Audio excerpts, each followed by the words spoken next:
Volume number 2, transcription number 26, 3, 2, 1, start. Mr. Vice Chairman, I would now like to make a few observations on the Ministry of Education. Education is basic to any national regeneration. It is true that it does not bring any return as our other projects do, as for instance the steel projects or the irrigation projects do. But this is the investment that is designed to help building up of the human material. It is agreed that education has expanded after independence and during the plan periods, but it is a matter for concern that the content of education has not been equal to our expectations. Even today, we are engaged in experimenting with all types of education, from the basic stage up to the university level. It is not clear, I presume, that the basic pattern of education of which so much was said and written is accepted as a success even today. Where do we stand with regard to the basic pattern? It seems to be the position that all arguments are in favor of that type of education, but all proof is against the success of such a type of education. Where does the government stand with regard to this type of education?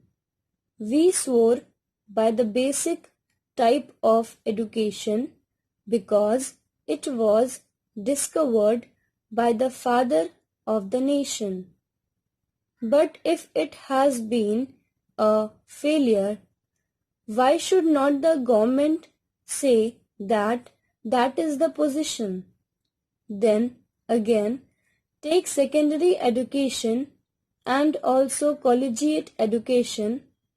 3 years ago, it was said that all universities should have 3-year degree courses, and some universities which were reluctant to accept this reform were more or less compelled to do so, and they accepted it. Now, certain universities find that this scheme is not working satisfactorily, and they feel that they should have a 2-year course in the college before students could enter the degree course. I mention this to show that this eternal tinkering with education should stop, and it should not go on like this. This uncertainty is not only with regard to the main objective of education, the main structure of education from the primary to the collegiate level, but also with regard to the courses of studies, and also with regard to the language or medium of instruction. Mr. Chairman, up to the secondary stage, it has been accepted that the medium of instruction should be the regional language. The National Integration Council, however, stated that if universities are to exchange professors, if they have to develop freely, then there should be the common medium of instruction, namely English and Hindi.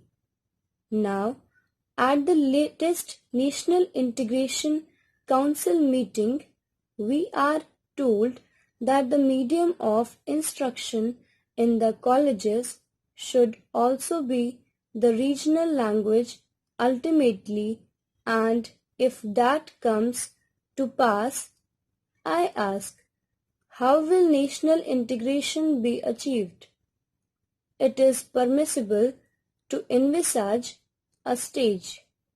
If the scheme of the National Integration Council is implemented, where different universities will have different media of instruction, and the men that will be drawn from these universities will have to man the judiciary of the land and the All India services. But they will not be able to serve in a state other than the one in which they were educated. How can integration be achieved? We are working at cross purposes. Para. It is time that a high power body was appointed to hammer out a national scheme of education having integration as the basic aim and to implement it systematically. The present method of meddling at every stage of education, the present climate in which we are not clear about the medium of instruction at different stages, is causing concern to the parents, to the pupils, and weakening the country in the process. This is a major problem as this stage of the development of the country. Para. Then, Mr. Vice Chairman, I would pass on to the Ministry of Transport and Communications. According to this ministry, we are to build a system of national highways, provincial or state highways, an integrated system of communications from the village upwards, but the central government is concerned with the construction of national highways. It is good to have a fine system of national highways. It also serves as a physical link for integrating the nation. It is good, but this planning of construction of national highways without regard to the development of railways and the development of industries in the regions in which the highways are proposed to be constructed will be something beyond our means at the present moment. Assuming that we have a network of national highways, are they to be put to immediate use? Are they good investments? Unless you have industries, small, big, or medium, coming along the highways, unless they assure you a fair return for the investment, it is not desirable to have a system of highways for the sake of mere transport of passengers. In other words, we should have a scheme of priorities for the national highways so that they can be looked after. Stop.